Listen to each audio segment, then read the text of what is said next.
Tá, vamos falar sobre hipófise e hipotálamo aí. Lembrando que esse slide é da faculdade, do professor. Só ajudar aqui e explicar o que eu entendi do assunto.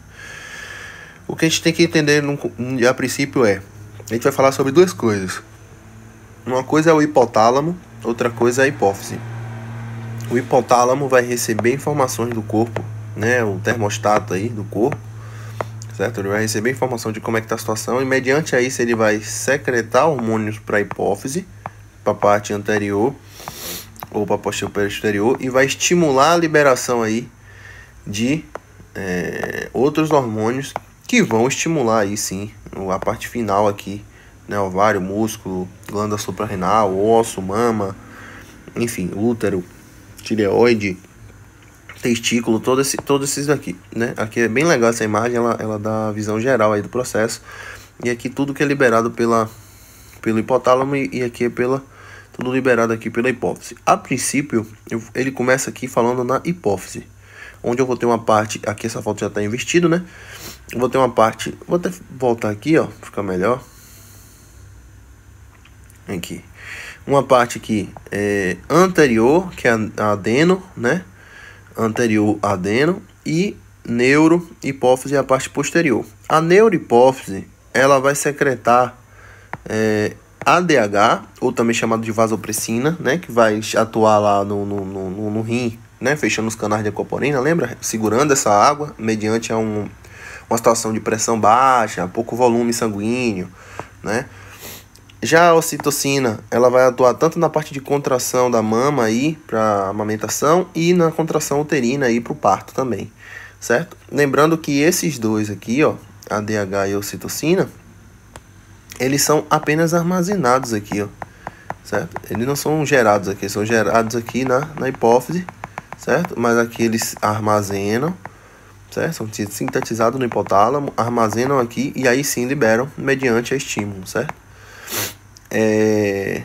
Já aqui na adenihipófise, né, a gente vai ter aqui, ó, o FSH e o LH, né, que vai atuar lá no ovário, que a gente vai ver na aula de masculino e feminino, né, que vai atuar nos folículos, nas células de Leydig, nas células de Sertoli, né, na teca interna lá e tal. E o LH, como eu falei aqui, né, no Leydig e Sertoli, né, FSH, na tireoide TSH, né, na adrenal, o nome já diz, né, adenocorticotrófico, né, na corteza aí da renal. Já a prolactina aqui também vai ser para estimular a produção de leite. Esse prolactina estimula a produção de leite, na adeno, ou na adeno. Na neuro é a ocitocina, estimula a contração para a saída desse leite. E o GH, né, osso aí, relacionado ao crescimento ósseo, crescimento muscular, né, enfim. Aqui ele diz que existem as células, né, só coloquei aqui que são as células somatotróficas, né, aqui está em inglês, né, mas são somatotróficas, corticotróficas, tireotróficas, gonadotróficas, lactotróficas. Então, lactotrófica, prolactina, gonadotrófica, FSH e LH, tirotrófica, TSH, corticotróficas, ACTH e somatotrófica, GH, certo? Vamos falar mais de cada um. Controle de secreção hipotalâmica e adenohipofisária. O feedback também, né, chamado de feedback negativo. Ele explicou que esse feedback é o seguinte: justamente quando tem pouco aqui, ó, por exemplo, o hipotálamo recebeu um estímulo, liberou um hormônio chamado TRH. O TRH veio aqui para adeno, por exemplo, e liberou TRH, como a gente viu lá em tireoide, e aqui liberou o TSH. Esse TSH vai lá para a glândula, por exemplo, tireoide, e vai estimular T3 e T4. Assim. O que vai acontecer aqui, ó? O hipotálamo, ele vai perceber, vai captar aqui, ó, aumento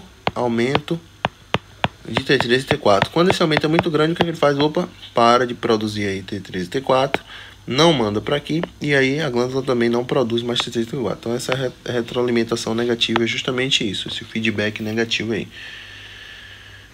Tá aqui, nem vi isso aqui, T3 e T4, certo? E aqui sim, aqui esse quadrinho já fala um negócio interessante. Falando de hipotálamo, né? Hipotálamo, tudo que se refere a hipotálamo, perceba que tem um R, ó. R, R, R, R, R. Certo? E o que acontece é que esses R vão estimular as outras aqui, certo? Então, TRH, você fala hipotalâmico ou hipofisário, né? Não, hipotalâmica, né? Hipotálamo. Então, ele aqui, ó. Hormônios hipotalâmicos. GNRH, certo? Que é liberador de GH. Cadê GH? Tá vendo? Do hormônio do crescimento. TRH, que é liberador do TSH, que é tireoide estimulante, ou seja, a tireotrofina, TRH, libera a TSH, né? A corticotrofina, aqui ó, CRH vai liberar o ACTH, tá vendo? A prolactina, essa aqui ó, TRH, liberador de prolactina, libera a prolactina mesmo, tá vendo? Aí aqui sim já vem outro processo aqui, né? O GH já foi, aqui já é o liberador também, certo? Não, eu falei aqui, né? Guanadotrofina é FSH e LH, tá? É o liberador de guanadotrofina. O GHRH, que é o liberador de GH, tá? E perceba que só sobrou inibidores aqui, ó. Que foi o que eu pintei de amarelo. Ou seja, a dopamina é uma inibidora da prolactina, dessa aqui, ó. Então ela inibe a prolactina. Já a somatostatina é um inibidor do GH. Então ele vai inibir esse cara aqui, certo? Então aqui é via dopamina. E aqui é via somatostatina. Certo? Então esse é o macete aí. Tá bem completinho esse slide aí, tá? Então lembra aí que dopamina inibe prolactina e somatostatina vai inibir o GH. E aqui ele já começa falando do GH. Aqui é somatotropina, certo? Diferente aqui, ó, de somatostatina, tá? É diferente. Cuidado para não confundir. Então, GH, somatotropina, é responsável aqui, ó, tá vendo? Ó? Existe um liberador, que é esse aqui, ó, GHRH, liberador. E existe um inibidor, que é a somatostatina, ou chamado de GHIH, tá vendo? GHIH. Então, já o hormônio do crescimento é a somatotropina. Somatostatina é inibidor. Ele diz assim, que a secreção de GH é regulada primeiro por, óbvio, GHRH, que vai emitir o sinal para ele produzir, e o inibidor aqui, ó. Isso aqui é somatostatina, certo? Esse é o inibidor do GH. Certo? O que mais aqui que tem de interessante? Aqui. O aumento de GH inibe, pero se a secreção de GHRH se estimula a secreção de GHIH e inibe a secreção. Olha que complicação, né? Ele cria um texto assim que a pessoa fala, meu Deus, quando vai ler isso aqui, ainda mais tá em inglês aqui, ainda fica todo perdido. Na verdade, ele quer dizer assim, ó, com o aumento do GH, o aumento desse GH, certo? Via secreção do estimulador, que é GHRH, certo? Ou seja, quando está bem aumentado, ele vai estimular a secreção do bloqueador, do inibidor, que é a somatostatina, que vai inibir a própria secreção dele. Tá vendo? Na verdade, essa frase aqui, porque eles acabam tudo confundindo, ele quer dizer o seguinte, é retroalimentação negativa. Quando eu tenho um aumento de GH, o que ele está falando? Quando eu tenho um aumento aqui, ó, minha hipófise, né? O meu hipotálamo, ele vai perceber e vai inibir essa produção desse GH, certo? Usando o GHIH, secretando o GHIH. Porque aí, nesse caso, no GH, ele não para de produzir, que nem eu falei do T3 e T4, né? Ele não para, ele tem um inibidor, Então, para inibir, ele vai ter que produzir esse daqui, vai ter que secretar esse daqui. É só isso, o GH e H, que é o somatostatina, certo? Aqui diz também que a secreção de GH estimula a síntese e secreção de IGF-1, que por sua vez inibe a secreção de GHRH e estimula a secreção do inibidor. O que ele quer dizer é o seguinte: esse IGF-1, eu acabei pesquisando, ele é uma proteína que é liberada junto com GH, no mesmo momento, que também tem uma função similar ao GH, certo? Ele diz assim, que ela é parecida com uma insulina, esse IGF-1, e que este crescimento, que estimula o crescimento de células no corpo, ou seja, músculos, cartilagens, ossos, rins, fígado, pulmão, certo? E ele é produzido ele é produzido e estimulado aí no fígado, ou seja, quando o GH é liberado, que é um hormônio já do crescimento, ele também libera IGF-1, que também participa no crescimento de músculo, etc, etc. O que a gente tem que entender é só isso, certo? Então esse IGF-1, ele também participa, e ele é parecido com a insulina, no crescimento de músculos e órgãos, liberado de forma também simultânea. E aí ele diz que conforme a síntese que é feita no fígado e a liberação desse IGF-1 também pelo fígado, certo? Na verdade é o que o GH estimula o fígado a produzir, na verdade, perdão, tá? O GH estimula o fígado a produzir, ó, esse IGF-1. Esse próprio IGF-1 ali, ó, o excesso desse IGF-1, óbvio, vai fazer com que pare o GH para ele fazer o fígado parar de produzir, porque não vai chegar GH, entendeu? Então, IGF-1 feito pelo fígado e secretado pelo fígado via estímulo de GH. Quando eu tô com GH alto, o que é que vai acontecer? Eu vou liberar somatostatina, que vai inibir o GH. Mas quando o meu IGF também, que foi produzido mediante a esse estímulo de GH, tá na corrente sanguínea em excesso, ele não vai produzir, não vai parar de produzir o IGF-1. Ele quer dizer o seguinte, ele vai fazer com que o IGF-1 libere a somatostatina, parando o GH, para o IGF-1 também, entendeu? Só isso. Aí vem aqui falando aqui a função, por isso está associado ao IGF-1 com GH, né?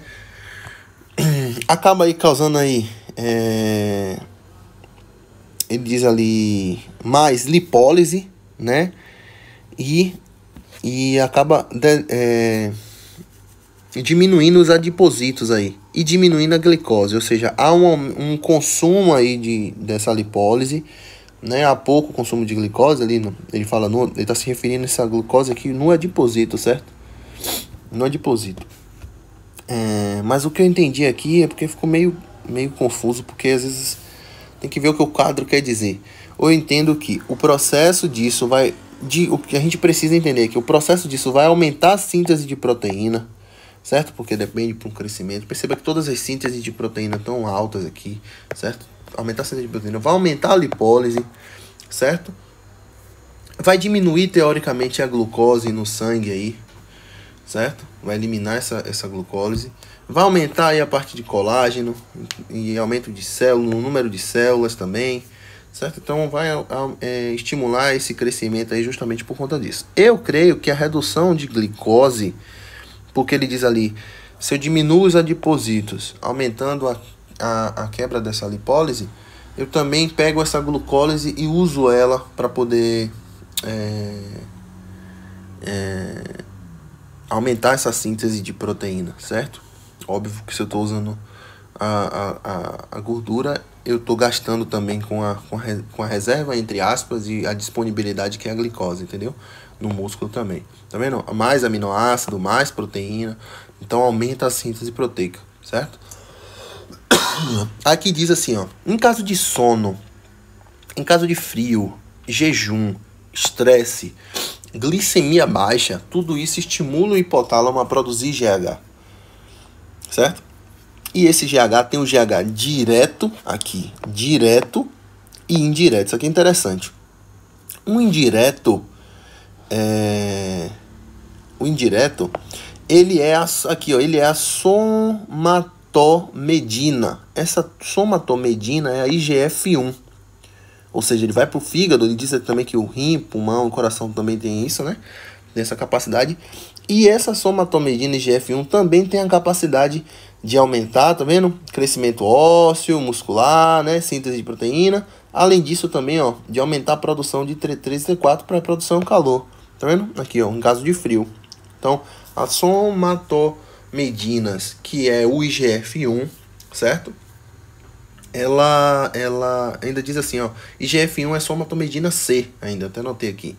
Certo? O próprio IGF-1 ele tem essa capacidade de estimular T3 e T4 em caso de frio. Então tem um caminho que é vir para o fígado, que foi o que eu expliquei para a produção de IGF, e o outro caminho é o próprio GH, né, que vai estimular também cortisol, porque cortisol vai estimular a produção de insulina, porque a glicemia está baixa, tem síntese de proteína, tem lipólise, né, e tem a menos utilização de glicose. Então, pelo que eu estou vendo aqui, o GH ele não utiliza tanto a glicose disponível, ele usa mais a parte de lipídio aí, certo?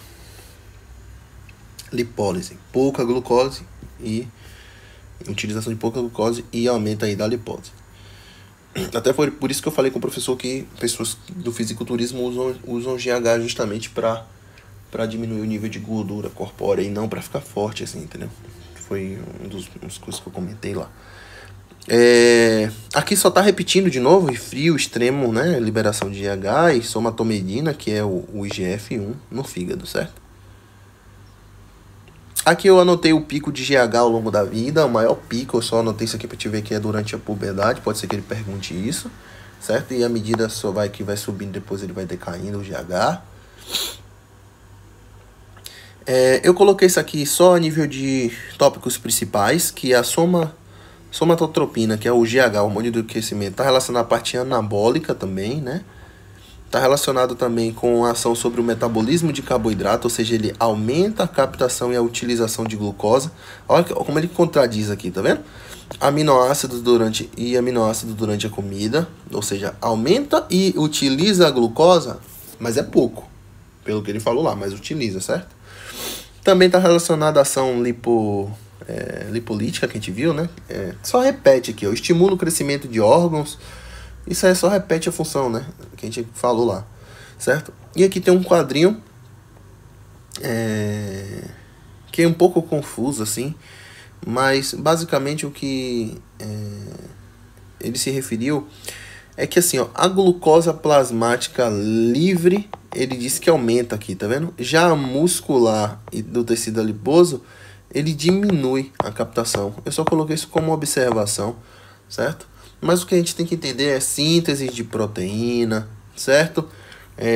Também faz parte do processo aí de lipólise, né?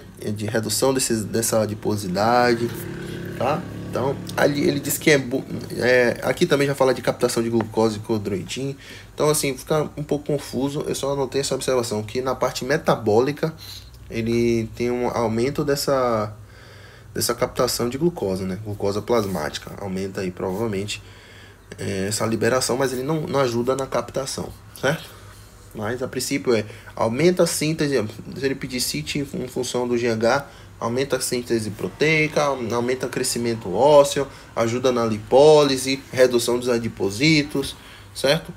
Tem pouca captação de glucose, é melhor botar assim para ficar mais fácil, certo? E aí ele fala aqui de alterações de GH na infância, né? Que é enanismo aí, que é a falta, a deficiência na infância de GH, o gigantismo é o excesso na infância de GH, e essa acromegalia aí, ou acromegália, né, em espanhol, é o excesso de GH durante a puberdade, certo? Perceba que todos os outros são na infância e aqui é durante a puberdade.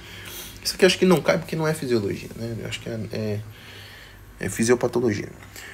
Agora é a ocitocina, certo? Ocitocina já faz parte da neurohipófise. Então a ocitocina a gente tem aqui, que é o hormônio neuropéptido, sintetizada no hipotálamo, transportada até a parte lá posterior da hipófise, onde ela vai ser armazenada e posteriormente liberada, né? Lembra? A ocitocina ela não é produzida na neura, no hipotálamo, certo? Ali ela só fica armazenada, mas o hipotálamo dá o sinal para a neuro liberar. Estimulação da ocitocina. Vai ficar repetindo muita coisa nesse slide, cortei muita coisa. Através do sistema circulatório óbvio, a secreção depende do estímulo sensitivo, ou seja, a sucção do peson, né, que é do bico do peito, da mama, né? E estimulação genital, também distensão do coelho uterino e la vagina, ou seja, estimula o parto, a contração uterina, vaginal, certo? Também mediante aí a sucção do peito. Na verdade, sim, a ocitocina é estimulada devido à extensão da vagina e a extensão do coelho uterino, certo? Ou seja, quanto mais a criança vai crescendo, ela vai pressionando ali a vagina e o coelho uterino, né? E aí isso vai liberando a ocitocina, ou seja, essa retroalimentação. E quanto mais a criança puxa o peito e mama, vai produzindo mais ocitocina. Perceba que na ocitocina a retroalimentação ela é positiva. Vou até avançar aqui, ó. Deixa eu ver se tá aqui. Aqui, ó, a ocitocina, a retroalimentação é positiva, ou seja, quanto mais contração, mais sucção, ó, quanto mais sucção da mama, quanto mais essa criança aperta ali o coelho uterino, né, a vagina, vai mandar sinal para o hipotálamo liberar mais, certo? Então, quanto mais é mais, certo? O outro, quanto mais, né, ele fala, opa, tem excesso, vou diminuir, vou bloquear. Aqui não, a gente precisa de mais ocitocina. Então lembra que a retroalimentação da ocitocina é positiva. É o único caso que eu vi aqui positivo até agora. Então diz aqui também que o estradiol também estimula aí a secreção de ocitocina e que a relaxina, né, ou a relaxina, ela inibe a ocitocina e o álcool também inibe aí a ocitocina, certo? Apesar de ter um inibidor, certo? O inibidor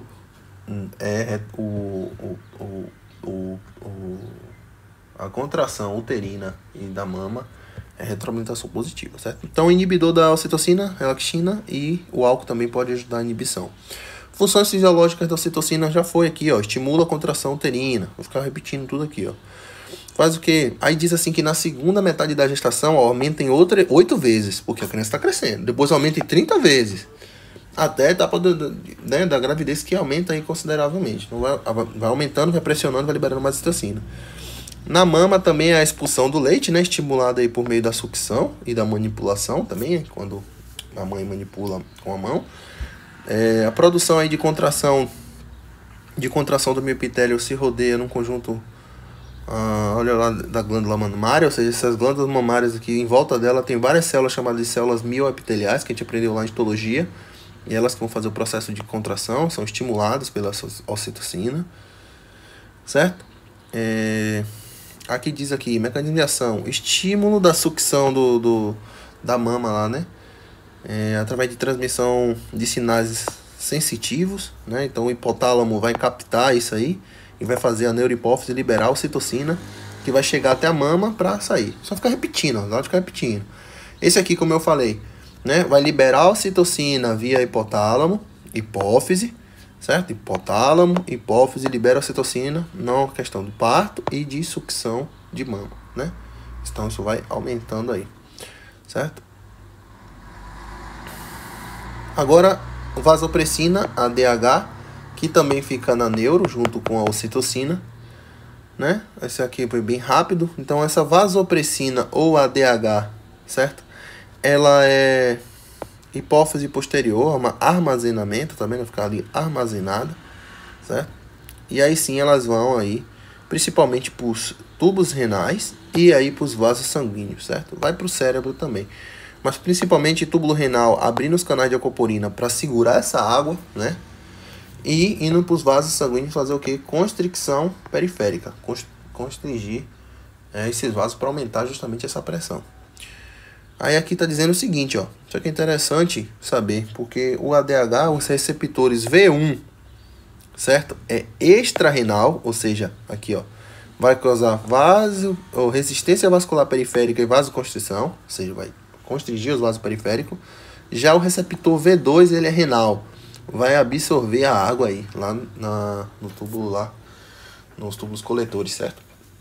Então, pode ser que caia esse negócio de receptor. Então, o adrenal, que é o V2, e o extra-renal, né, que vai pro vaso sanguíneo aí, é o V1, certo? Renal V2 e extra-renal V1, tá? Vasoconstrição, resistência periférica e reabsorção de água, tá? Aqui diz que estimula, vai repetir tudo de novo, estimula a reabsorção de água dos túbulos renais, né? A contração dos músculos lisos digestivos também, né? Produz uma contração dos músculos digestivos.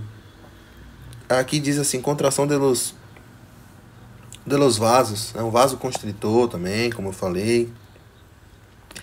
Crê que no cérebro, que ficou faltando falar, se crê que no cérebro participa aí na formação de los recuerdos, das recordações, não sabe ainda, então por isso que fala pouco, né? Lembra aqui que eu falei dos dois principais aqui, o cérebro é justamente isso, se crê, tá? E diz que a semivida é só de 10 a 20 minutos dele, né? A semivida dele é 10 a 20 minutos, então acho que não cai isso aí não. Então aqui o ADH, ele tá relacionado aqui, é bem legal essa imagem, porque quando a gente sente sede, a gente sabe que tá com pouca água no corpo. Ou seja, a minha osmolaridade, ela tá alta do sangue. Tem muito soluto, ou tem muito solvente e pouco soluto, certo? Isso me dá sede. Então aumenta a minha osmolaridade. Quem é que percebe essa osmolaridade baixa? O rim, certo? Só que o que acontece é que aqui ele não vai liberar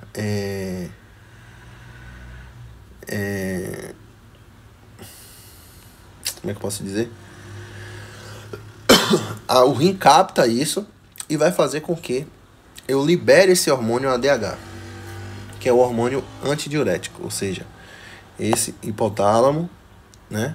A gente viu lá que o ADH está relacionado aqui com a parte... Ele tem um estimulador de ADH, agora não estou lembrado, meu Deus. Vou botar nesse slide aqui, porque esse é o que vai ter que parar para sempre estar olhando aqui. Cadê? Não, tá vendo? Não tem aqui quem estimula o ADH.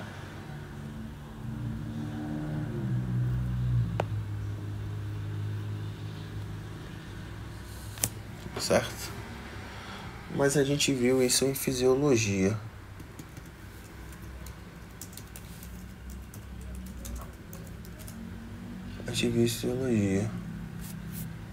Não é só osmolaridade plasmática mesmo. Isso mesmo. É um pouco volume lá, que é captado pelas células lá, né, da justa glomerular lá no libera renina, angiotensina, aldosterona e também estimula a produção de ADH, né? Então basicamente é isso mesmo. Então o ADH é estimulado via osmolaridade baixa ou alta, pouca água quando a gente sente sede, e aí faz o que? Aumenta a reabsorção de água pelos rins, certo? Que é um hormônio, o nome já diz, né? Hormônio antidiurético, evita a diurese, certo? E aí essa urina que sairia concentrada com pouco volume, mediante essa reabsorção de água, vai fazer com que saia diluída e o volume aumentado, certo? Lembrando que a osmolaridade do sangue alta e pouca água no corpo geram urina concentrada e volume reduzido. Porém, se eu libero o ADH, o processo vai ser o contrário. Eu vou aumentar a água no meu corpo, vou diminuir a osmolaridade e essa urina vai ser diluída e o volume vai ser maior, certo?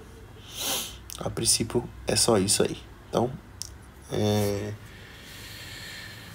essa retroalimentação é negativa também. Então, à medida que eu tenho muito ADH na corrente sanguínea, eu vou inibir esse ADH. Lembra que ele falou também que o álcool inibe o DH também? Então, por isso que acaba aí também urinando muito aí durante as bebidas.